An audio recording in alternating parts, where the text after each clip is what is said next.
and thanks for remaining with us on Africa Independent Television, AIT. Welcome to Democracy Today. I am Ijoma Osamor.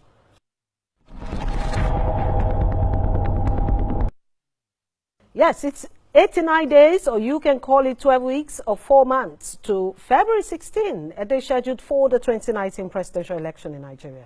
It is now official. Electioneering has commenced for the 2019 elections.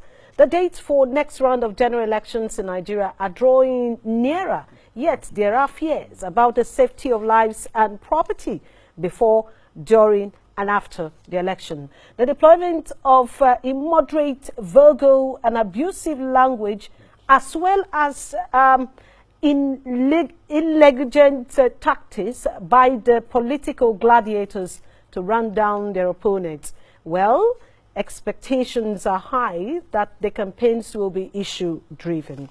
Last night, we began analysis on the need to ensure peace throughout the period of electioneering by the political parties and their candidates. No fewer than 79 political parties are fielding presidential candidates.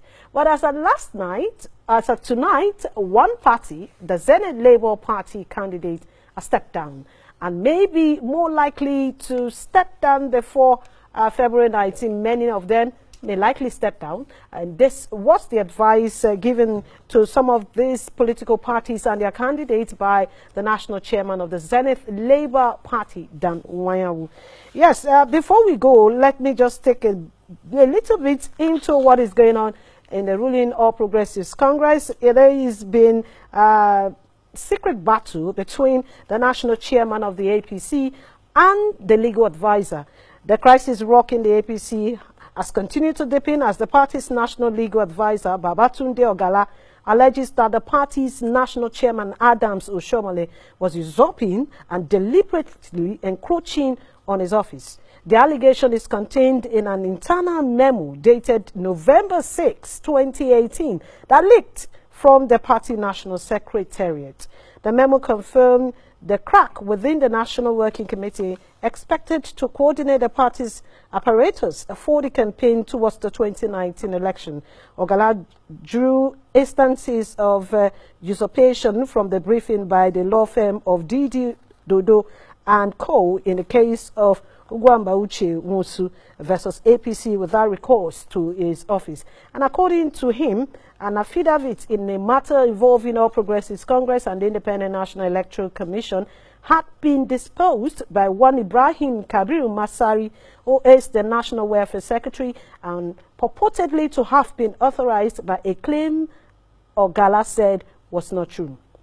He also alleged that the national chairman of the APC had taken the case of Zamfara candidates who were rejected by the Independent National Electoral Commission beyond his office, which he described as shocking. Ogala said that he has brought the infraction to the notice of the APC chairman out of respect for the constitution of the party and for the internal cohesion of the National Working Committee, as they had the choice of going to court to dispose to an affidavit that the deponent was not saying the truth. He therefore warned in the memo that he would not sit back and watch his official and constitutional responsibility being usurped by the national chairman of the party. And when Ogala was contracted on phone on the veracity of the memo, he said he will not discuss internal issues of the party with outsiders. That's what he told us and the media. Then the chief press secretary to Adams Oshomole, Simon Ibebule, was not forthcoming on any reaction about the memo, asking us to contact the originator of the memo. That's the latest today. At times, we just wonder how some of these internal memos happens to leak out. Don't know. There was one that even leaked out, the one written to INEC by the same All Progressives Congress.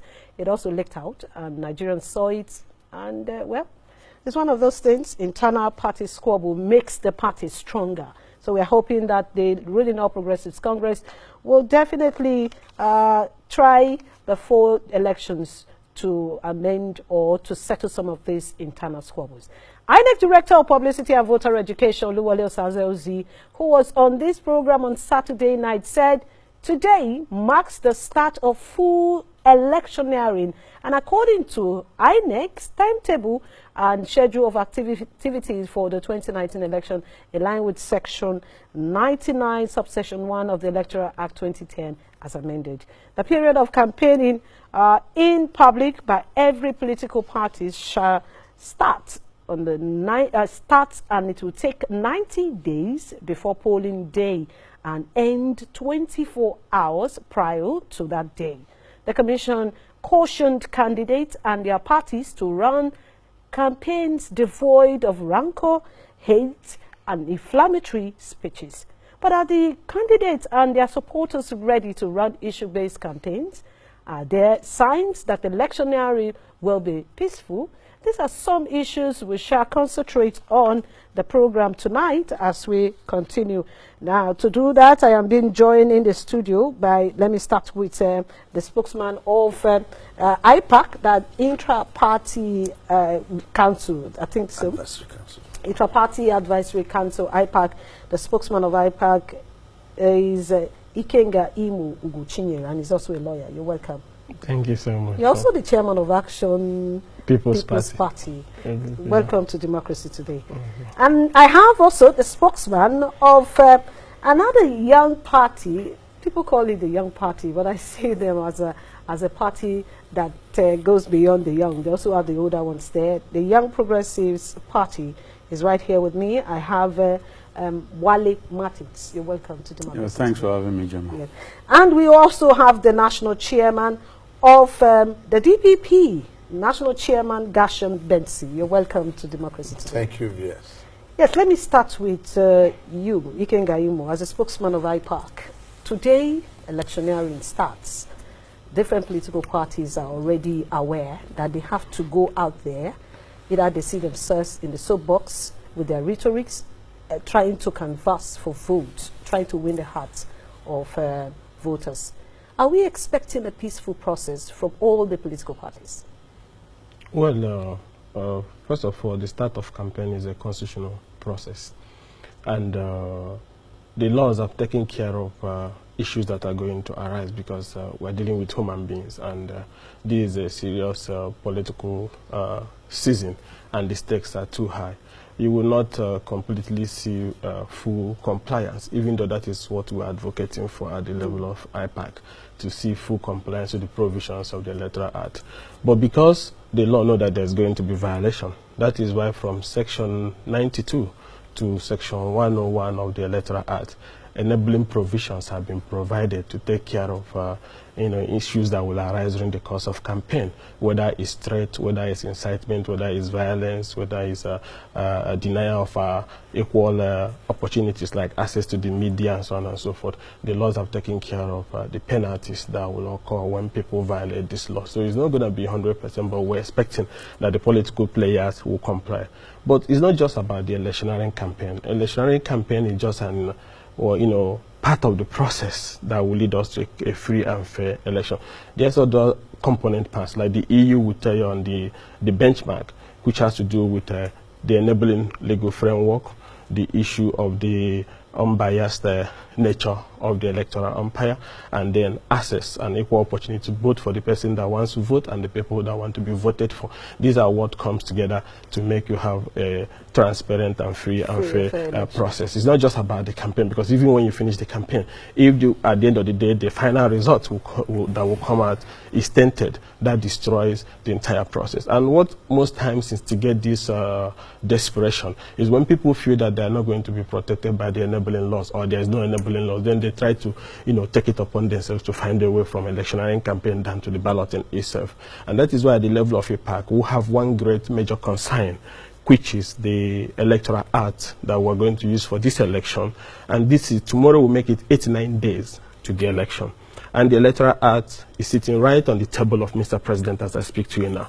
If there's anything that we should consider more important, even more than peaceful electioneering campaign, is to sign the enabling law. Because this law, remember, from February 14th, this law, when the two chambers harmonized it and sent to the president, he waited for 30 days to expire, and that was in March. He rejected it. The parliament amended it and expunged the section 25 that has to do with sequence of election, even though the appeal court has said parliament have power to fix sequence of election, but they have expunged it, and they sent it back to him. That was August 3rd.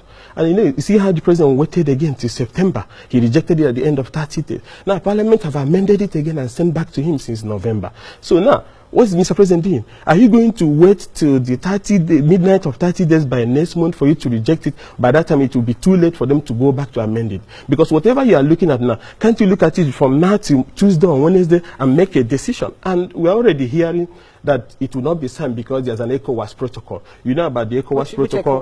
There's this ECOWAS protocol on democracy and good governance that the head of state of ECOWAS signed in 2011.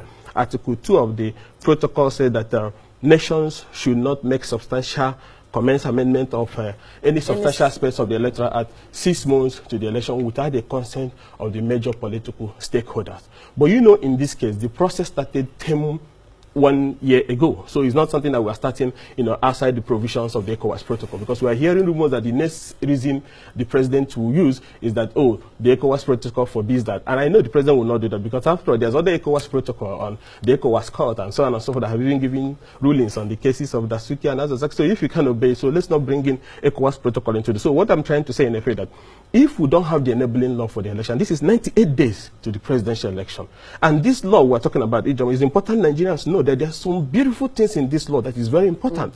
Go to that law and check section 49 to 52 that makes card reader as the medium for accreditation constitutional, meaning that if you are not accredited by the card reader, there will be no incident form, you cannot vote. So this will remove these issues of, stolen PVCs and all those kind of funny things that normally happens. And not only that, if for any reason that voting did not commence because the card reader is faulty in this particular area, if by 3 hours to the end of pool there is no replacement card reader, the election will be shifted to the next day.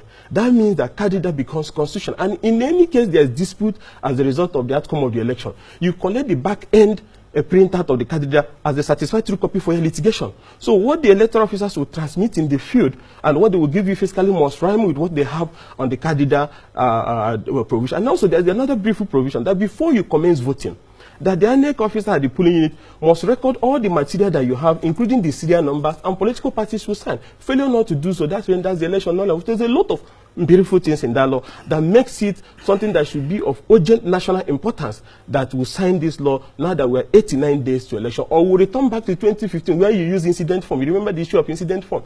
And in Kano, in Kaduna, over 1 million people voted with incident form. And all those funny things that happened. But, Ugochinyere, the president didn't say he will not sign the law. You heard from the I'm saying this because I've told you from February 14th it was sent to him. He waited for the midnight of the 30 days and rejected.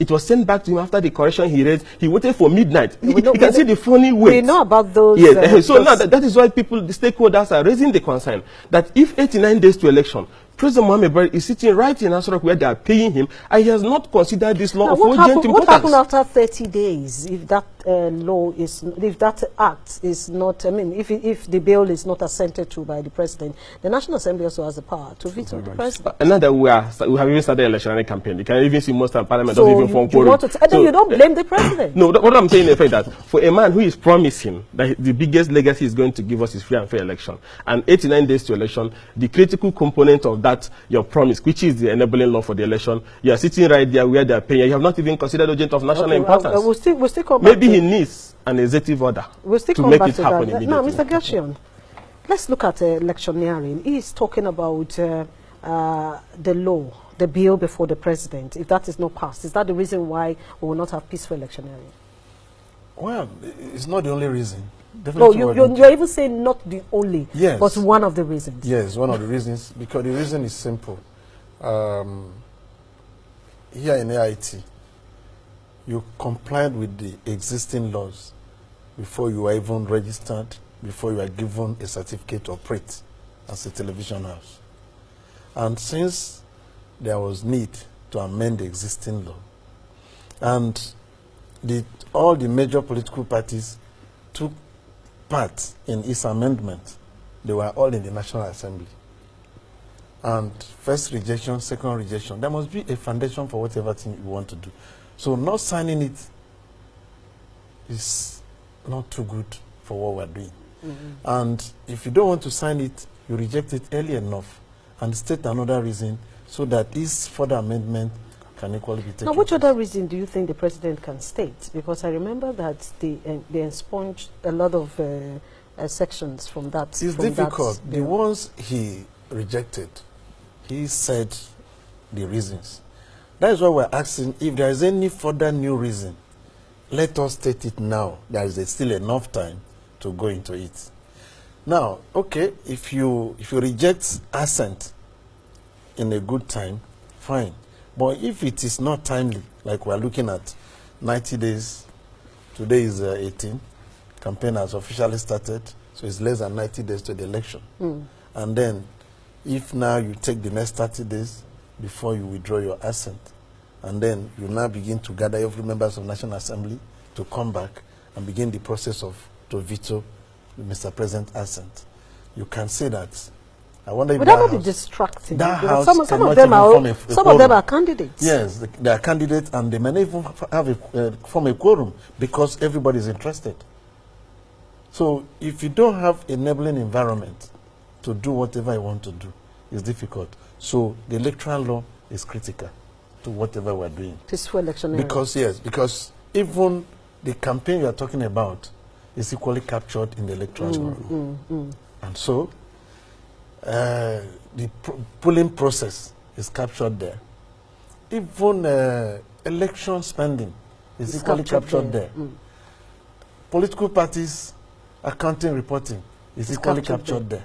So you can see that the whole lot of what we're doing is premised on the electoral law. So you can see it's a problem.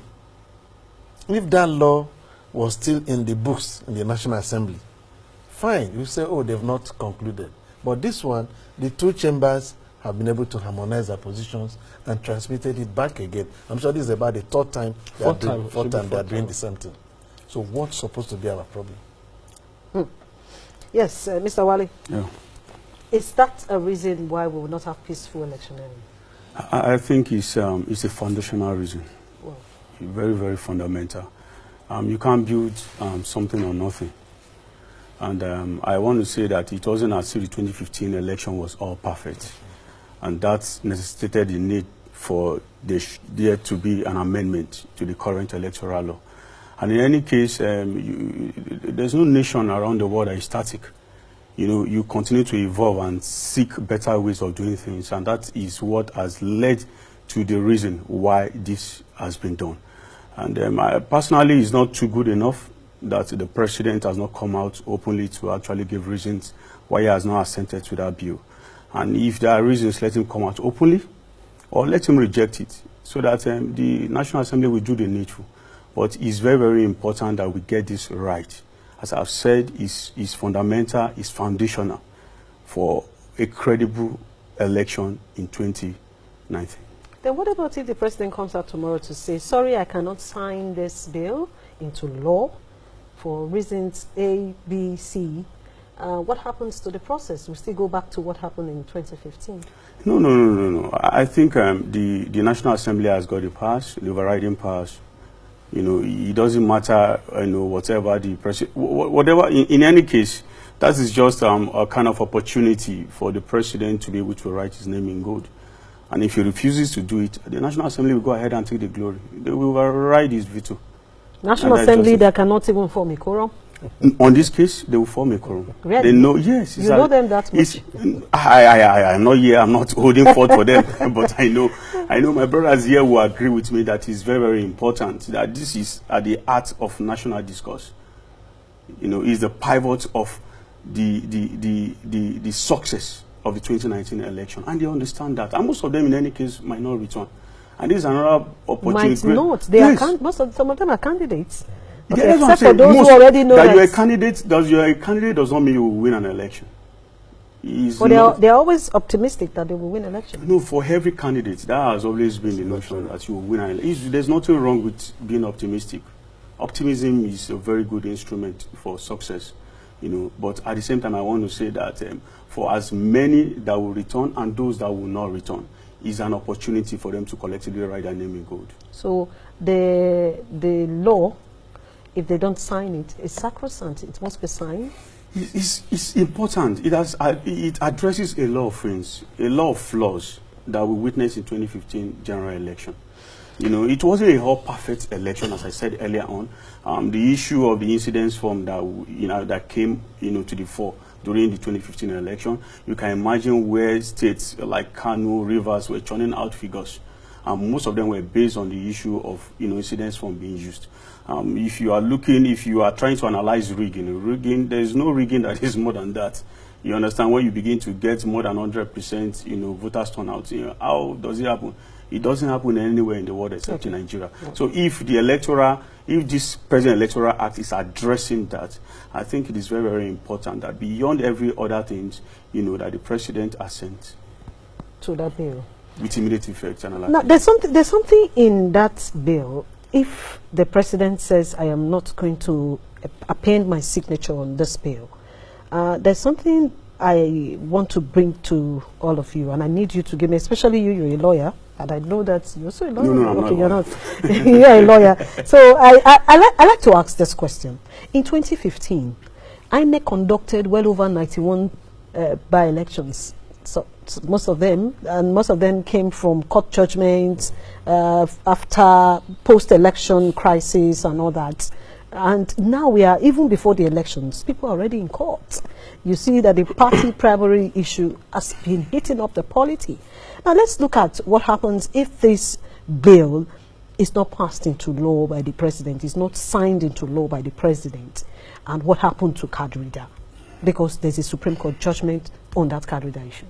Very simple. The president is setting the stage for electoral hiatus. We will return back. It will be like returning us to Kokoma democracy, because what he wants returning us to what we call Kokoma democracy, it's going to be a will of the mighty. So this, let me like just like you said, 90 reruns and by-elections and so on. Yes. There is something in that law, section 34 of that law, that buries part of the things that caused most of the wrong that came as a result of exclusion.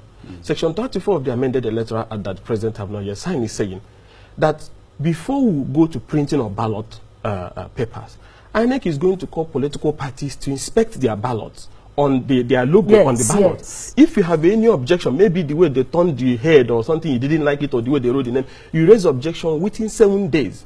If you don't raise the objection within 7 days, you have it's deemed that you have slept over your rights. You're not going to come back, assuming they print it with your logo turned upside down, to take us to exclusion that will lead to rerun. Most of 2/3 of the rerun was a result of exclusion. Even we hear that some people even arrange the rerun so that they can, have a second chance at the ballot. The law now said 7 days before, you're giving 7 days after you see any the difference with your ballot, then you raise the objection, then INEC will reflect before they do the final printing. So they're going to show us the dummy. So if this is not done, it means that there's going to be a lot of reruns. And also, issues that has to do with overvoting or declaring a result when the total number of accreditation does not tally what you are declaring. Under section 67 of the same bill, it's saying that before the returning officer or the collation officer makes the announcement, you are going to check the total number of accreditation and result from the polling unit, not the one from the ward collection center. You tabulate with the polling unit to be sure that what you are about to declare, the figures are the same.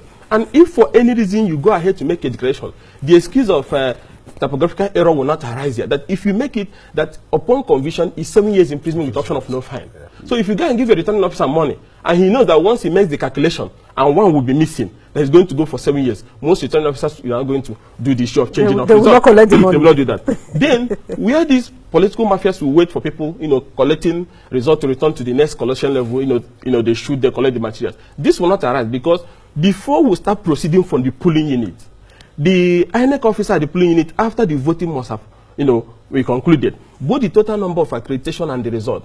The political party agent there will see it inside the corridor, and then he or she will transmit to the collection center before we start proceeding to the ward collection center and eligible. So the person that is waiting to shoot at the collection center, you're wasting your time, because the other one have been sent to the INEC collection center. And the law now says it's constitutional that after election, you make a request to INEC. Within 7 days, they give you the the back-end printout of the card reader, signing it and so on and so on. And that becomes something that you can tender in court. Just like you said about the Supreme Court ruling, where they said the card reader is not seen as a legal instrument. Now, those issues have been sorted out. So in this bill. So I'm going to use the certified true copy of the back-end printout of the card reader to proceed to the tribunal to say the election aside. And even goes to say, this one they normally chase people out when they are sharing material and call it sensitive material. The law demystified that. He said that all those things you call sensitive material, the party agents, before you start, is allowed to use video cameras, audio recording, anything they want to record them, including the serial numbers, before you proceed.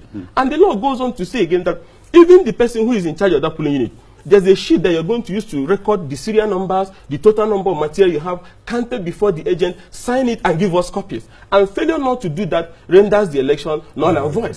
So how can you have this kind of law and then we'll leave it and we're talking about other issues? If there's anything that is important that the president needs to do right now, it's not because I'm in another political party. No, this is about something that is a legacy, is to sign the amended electoral act. And I will give you this to keep. Check this. This is the biometric accreditation of the 2015 election, where over 1.3 million votes that you have recorded in Kano came with incident form. Over 1 million in Kaduna came with 800,000 in Kaduna came with incident form. Over 1 million in Katsina came with incident form. And what is this incident form? You come to the polling unit with a child that is 2 years old carrying a PVC, and she says she's the one that is on that PVC. And because you have seen the name on the PVC and you have seen it on the register, you give him or her ballot to go and cast, and then she will fill the incident form. But I bet in 2015, and I don't INEC, in 2015, and I bet INEC, do they have incident form that is up to 10 million that was used in 2015? Where is it? So you see, politicians can go and rig the election and then say it's incident form and then start filling it before we go to tribunal. So this law, removes all this nonsense you are seeing that happened in 2015 and that is going to happen in 2019 if we don't do this. So that is why it is very important. If this law is this important, and you are the spokesman of the IPAC, that's the umbrella body of most of the political parties, the council all the political parties, that's a council that looks into matters concerning political parties. And what are you doing? The president is a candidate too, and I'm very sure is interested because he is also going to be there. His name and his party will be on the ballots. So if the president that you think will not sign it is also a candidate that will be on the ballot, then that means he will not benefit from this good points that you just made. What is IPAC doing about it? Okay, let me start with what the IPAC is doing. Yesterday, I got a call from the chairman of IPAC, Peter Mel, who informed me that he has called for meeting of IPAC. And the essence of the meeting is to engage, to write to INEC and then engage them for a discussion. We don't want to wait for the next interactive session political parties normally have with INEC. So we are requesting, Peter Mel, IPAC is trying to request from INEC an early meeting for us to also look at our backup plan, assuming even the president refuses to sign, on how to make the 2019 election crisis-free and to make it free, fair, and then credible. And coming to the issue of what the president is going to lose if the law is not signed. Let me tell you, look at that biometric analysis from INEC. You can see that the majority of the people that use incident form came from Katsina, came from Kano, came from Jigawa, came from Kaduna, came from Bauchi. And if you check the result of the 2015 election, the person that scored overwhelming in those areas is President Mohamed Buhari. So, but I don't want to believe, because I don't want to believe that why people are pushing or agitating that he should not sign it is to enable or give room for people to go back and use incident form and shoot their way into office. I know he's a statesman. I know he has promised that he's going to bequeath a legacy of free and fair election. And I know what he went through from 2003, 2007, 2011, when he was fighting for his mandate, and the problems he had in the Supreme Court because he couldn't have even the right materials to advocate his case. I don't think that he's going to, now that he has the opportunity to write his name in gold, that he's going to go the path of refusing, withholding assets for this historic law that will change the landscape of our political history. All right, let's go to you, Mr. Gashim. We want to go straight into crisis during electioneering. Even before campaign starts, states like Rivers, there are some states where we have heard of recorded killings. Something happened in Rivers State about 2 days ago. A particular political party went to one village for sensitization to talk to their members, and 2 of their members were killed. And this is what we will see when campaign starts. Campaign has already started. In fact, I happen to come from Rivers State. The incident happened in my local government, Ikwere local government. The community, where it happened, they call it Omademe, directly behind the Port Harcourt International Airport. And then on Friday, again, there was a similar sensitization. This time around the Nalo community. And when they are done, some people left. Still caught people, government went to a particular village, tracing those that left the venue. And the venue of the rally. Because there's this operation, show your PVC. Okay. And before you know it, 6 persons were killed. 6? Yes. And I heard 2. Still, that is the first one at Omademe Ipo. This one is the Nalo, one community, another one again in the same village again. Yesterday night, another 3 were killed. All politically motivated, court-related activities. And now that they have started campaigns, that is where the what are we expecting from there? Definitely, you can say that. Then the question is, are there no security there? And in each of these incidents, the local government chairman was there.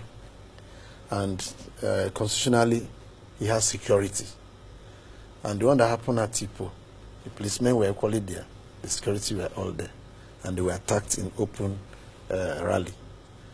And if police could be there and such a thing happened, and nothing has happened up till now, no arrest has been made. And what we hear is that the same cult-related people are still the same one trailing the other one. At the end of the day, maybe no party might end up going to the state because there must be a reprisal.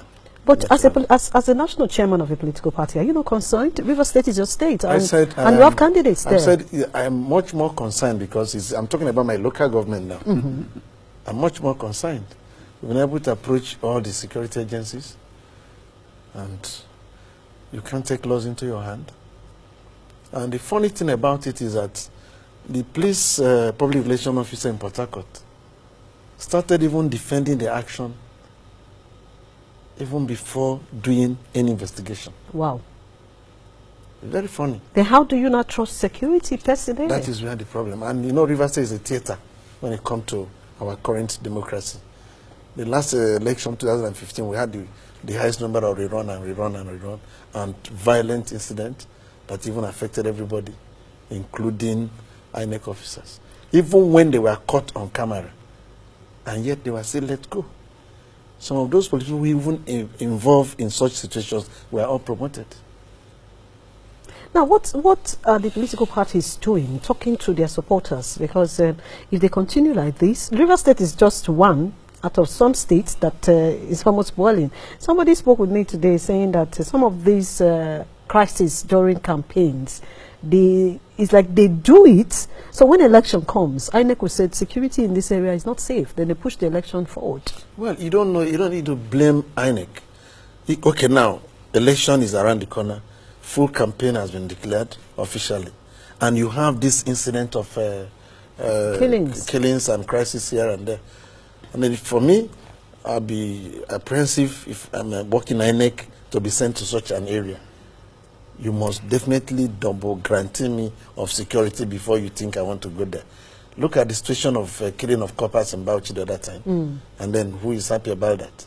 Because we want to do election. The question is, why must election become war in this part of the world? Why? That's why, as a national chairman of a political party, and I'm happy that IPAC is here too, you need to, as stakeholders in this Nigerian politics, you need to talk to your supporters. No, it's not only the supporters. IPAC has a plan to even engage the security agencies.